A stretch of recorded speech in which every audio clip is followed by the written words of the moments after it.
Narito naman ang mga nangungunang sports balita sa labas ng bansa at yan ang iuulat sa atin ni Cecil Kimlat ng Sports Radio 918.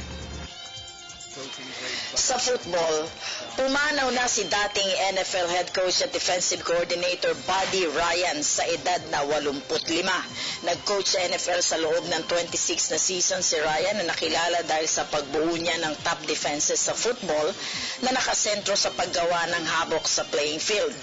Ayon sa kanyang anak at Buffalo Bills head coach Rex Ryan, may tuturing na isa sa mga outstanding coaches sa NFL ang kanyang ama.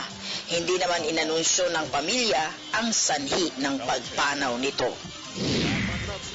Sa football pa rin, tapos na ang pag-aari sa Europa ng Spain matapos silang talunin ang Italy 2-0 sa Euro 2016 battle sa Paris.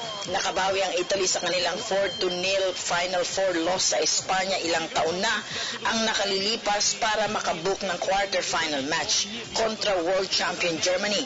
Isang goal sa 33rd minute ang nagawa ni Giorgio Chiellini para ibigay ang kalamangan sa Italy habang isang goal din ang nagawa ni Graziano Pele sa stoppage time para iselyo ang panalo. Sa loob na 8 taon naging kampiyon sa Europa ang Spain pero hindi nila nagawang makipagsabayan sa Italia sa kanilang huling laban.